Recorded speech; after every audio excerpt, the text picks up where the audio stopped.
साथियों नमस्कार। स्वागत है आप सबका आपके अपने यूट्यूब चैनल देववाणी में। साथियों 23 जुलाई 2024 को नरेगा संविदा कर्मचारियों के नियमितीकरण के संबंध में दो महत्वपूर्ण आदेश जो है वो जारी हुए हैं। क्या कुछ उन आदेशों में बताया गया है उसके बारे में हम चर्चा करेंगे।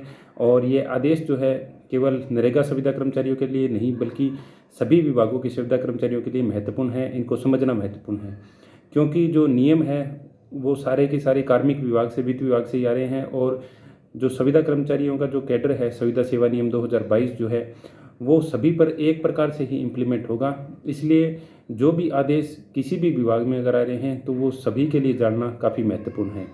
और जो आदेश जारी हुए उनका जो अर्थ भी है थोड़ा अलग तरीके से निकाला गया है। उसके वजह से भी काफ़ी भ्रांतियाँ और काफ़ी अलग अलग तरीके के मैसेज जो है ग्रुप्स में फैले हुए हैं। और एक दो वीडियोज़ भी मैंने देखे थे उसमें भी जो है बात को सही ढंग से बताया नहीं गया है।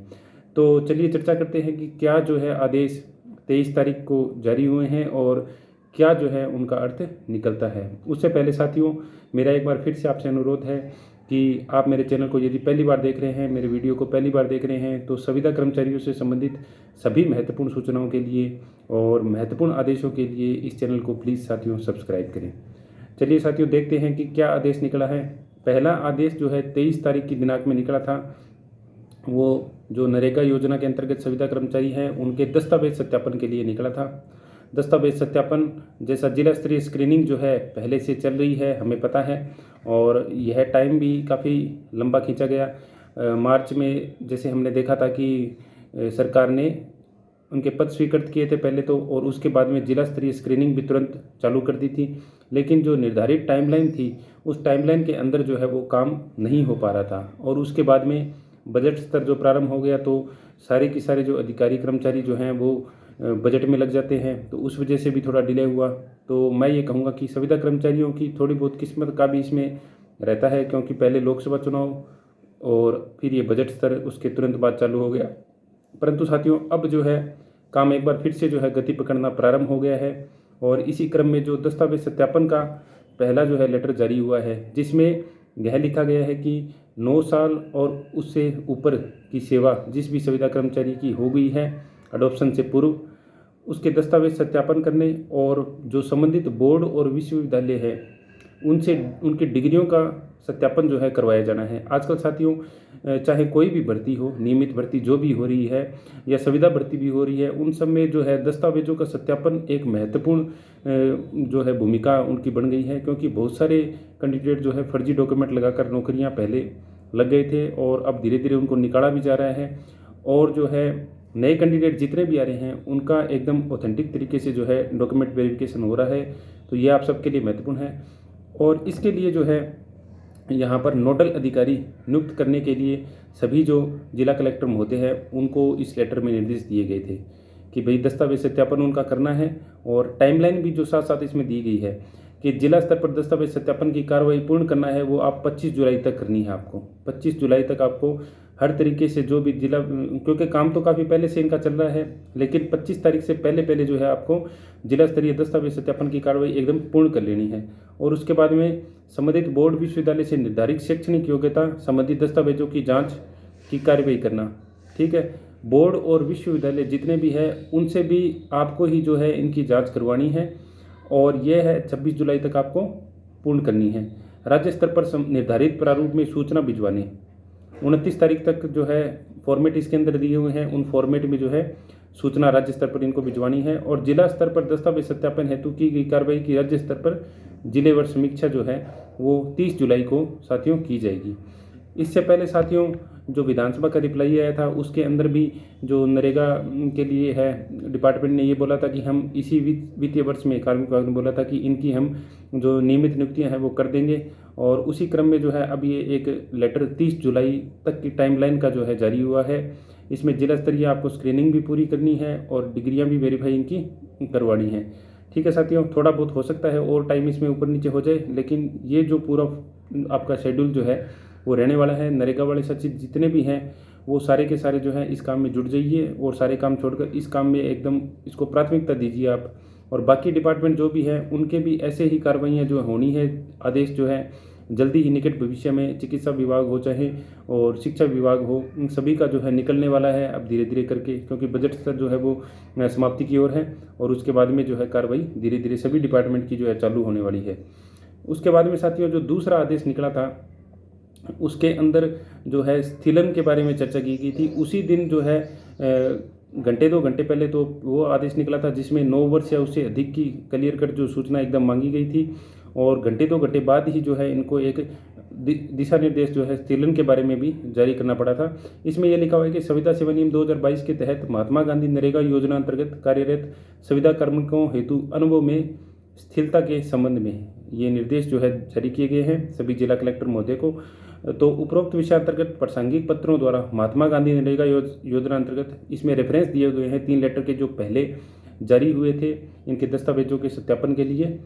संविदा सेवा नियम 2022 के तहत नियुक्ति प्राप्त 9 वर्ष या इससे अधिक अवधि की संतोषजनक सेवा पूरी करने वाले पात्र संविदा कार्मिकों के दस्तावेज सत्यापन एवं निर्धारित शैक्षणिक योग्यता से संबंधित दस्तावेजों की संबंधित बोर्ड विश्वविद्यालय संस्थान से जांच कराई जाकर पात्र कार्मिकों की सूचना निर्धारित प्रपत्रों में भिजवाने हेतु लिखा गया था। ठीक है साथियों, ये जो रेफरेंस इसमें दिया हुआ है इस पे जो है इनकी जांच करवाने हेतु इनको लिखा गया था। वर्तमान परिप्रेक्ष्य में कार्मिक विभाग से प्राप्त निर्देशानुसार संविदा सेवा नियम 2022 के तहत नियम 20 में उल्लेखित 5 वर्ष के अनुभव में वित्तीय वर्ष 2024-25 हेतु 2 वर्ष की छूट प्रदान नहीं की गई है। वित्तीय वर्ष 2024-25 में 2 वर्ष की छूट प्रदान नहीं की गई है। दिनांक 1/4/2024 की स्थिति में 5 वर्ष पूर्व सेवा के अनुभव को सेवा के प्रत्येक पूर्ण 3 वर्षों के लिए 1 वर्ष की अधिमानता के आधार पर 15 वर्ष, मतलब यहाँ आईएएस पैटर्न का जिक्र जो है वो किया गया है कि 5 वर्ष यानी कि पूर्व 15 साल की सेवा जिसने की थी आईएएस पैटर्न के आधार पर उसको 5 वर्ष हो गए हैं का अनुभव रखने वाले संविदा कार्मिकों को ही पात्र माना जाएगा। ठीक है, वर्ष 2017-18 में नियोजित कार्मिकों के अनुभव की गणना भी इसी आधार पर की जावे। अतः जिला स्तर पर दस्तावेज सत्यापन उपरांत पात्र कार्मिकों में 9 वर्ष या अधिक एवं 15 वर्ष से कम अवधि की संतोषजनक सेवा पूरी करने वाले कार्मिक तथा 15 वर्ष या इससे अधिक अवधि की संतोषजनक सेवा पूरी करने वाले पात्र संविदा कार्मिकों की सूचना संलग्न निर्धारित प्रपत्रों में पृथक पृथक प्रेषित की जाना सुनिश्चित करावें। अब साथियों यह जो स्थिरता के संबंध में लेटर जारी हुआ इसके बाद में जो है वो 2 कंडीशन बनी। सबसे पहले तो एक लेटर जो है ये वायरल करके और उसके अंतर्गत सब ने यह कहा कि छूट जो है समाप्त हो चुकी है, 2 वर्ष की जो छूट दी गई थी वो समाप्त हो चुकी है। तो साथियों इसमें जो जिन्होंने भी यह लाइन लिखी थी उन्होंने ये पढ़ा नहीं कि 2024-25 हेतु 2 वर्ष की छूट, 2 वर्ष की छूट मिली ही नहीं 2024-25 में संविदा कर्मचारियों को, तो वो समाप्त कैसे होगी। पहली बात तो ये 24-25 में अभी तक अनुभव में वो जो डीपीसी में जरूर 2 वर्ष की नियमित कर्मचारियों को छूट मिली थी, लेकिन अभी तक संविदा कर्मचारियों को 2024-25 में 2 वर्ष की छूट मिली ही नहीं है, तो वो समाप्त कैसे हो जाएगी। ठीक है साथियों, और इसमें एक नीचे लाइन भी डाली हुई है वर्ष 2017-18 में नियोजित कार्मिकों। तो कहीं ना कहीं जो है ये दिशा निर्देश मांगे गए थे, क्योंकि अब जो कार्मिक ऐसे हैं जिन्होंने सीएसआर में 1-1 साल भी पूरा कर लिया है और पीछे की मान लीजिए उनकी 6 साल की सर्विस थी, तो 2+1 3 उनके भी बन रहे हैं। ऐसे करके और भी कार्मिक जैसे जैसे समय निकल रहा है इसके अंदर ऐड होते जा रहे हैं, तो उनके बारे में जो डिमांड करेंगे वहाँ पे दिशा निर्देश फिर मांगने जरूरी हो जाते हैं कि भाई हम किन की जो है सूचना इकट्ठी करें, कौन कौन पात्र हो रहे हैं। इस संबंध में जो दिशा निर्देश विभाग द्वारा मांगे गए होंगे और उसी संबंध में जो इन्होंने है दिशा निर्देश जारी किए हैं कि आप एक काम करो। एक तो चीज़ ऐसी है कि भाई 15 साल या उससे अधिक की सेवा जिसकी अडॉप्शन में आने से पूर्व ही हो गई है कंप्लीट, मान लीजिए कि 31 मार्च 2023 के बाद में किसी का अडॉप्शन हुआ है और 31 मार्च 2023 तक उसने जो है अपनी पूर्व की सेवा 15 वर्ष पूर्ण कर लिए, 15 वर्ष या उससे अधिक की हो गई, तो वहाँ पे तो किसी को कोई चक्कर ही नहीं है। वो 5 साल वाली पूरी एकदम अपनी क्वालिफिकेशन जो है वो पूरी कर रहा है, अनुभव अपना पूरा कर रहा है। ठीक है साथियों, तो वहाँ तक तो उनको तो नियमित करने में ना कोई डिपार्टमेंट को चक्कर आएगा और ना भी कोई भी तरीके का उसमें दिक्कत नहीं आएगी। तो इसलिए विभाग ने क्या किया कि आप उनकी सूचना तो एक अलग से दे दीजिए 15 वर्ष वालों की, क्योंकि 15 वर्ष वाले एकदम पात्र हैं। वो तो जिनकी पूर्व सेवा 15 वर्ष या उससे अधिक है वो तो एकदम पात्र हैं, उनको किसी प्रकार की छूट की भी आवश्यकता नहीं है, तो उनकी पृथक से आप दे दीजिए। 9 वर्ष वालों में क्या है चक्कर पड़ेगा साथियों, क्योंकि नए नए साथी और ऐड होते चले गए हैं जैसे जैसे टाइम निकला है। तो उनकी अब थोड़े बहुत साथी हो सकता है नए उसमें ऐड हो जाए। अब वो जो टाइमलाइन थी उसके हिसाब से पात्र होंगे या नहीं होंगे, यह जो है डिपार्टमेंट को देखना पड़ेगा।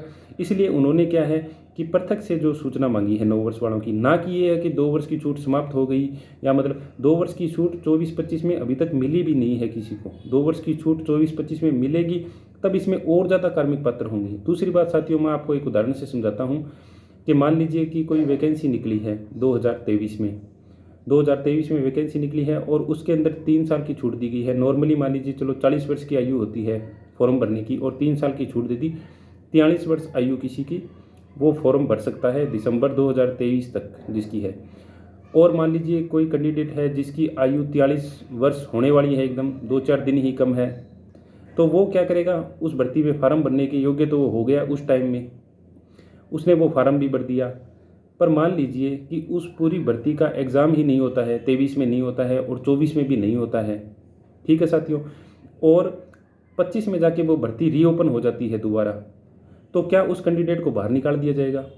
आप एक ये प्रश्न खुद से करके देखिए। उसको छूट मिली थी 3 साल की, उस कैंडिडेट ने फार्म भर दिया और वो पात्र हो गया उस भर्ती के लिए, लेकिन उस साल पेपर ही नहीं हुआ जिस साल छूट मिली थी, अगले साल भी पेपर नहीं हुआ, उससे अगले साल पेपर हो रहा है और उससे पहले भर्ती अगर रीओपन भी हो रही है मान लीजिए, तो क्या उस कैंडिडेट को उस भर्ती से बाहर कर दिया जाएगा क्या? यह प्रश्न संविदा कर्मचारी खुद से पूछ कर देखिए। जो ग्रुपों में आप लोग मैसेज करते हैं कि लीजिए हो गया जी, नियमितीकरण हो गया यार, छूट समाप्त हो गई, अब कुछ नहीं होगा, सरकार ऐसे करिए, सरकार वैसे करिए।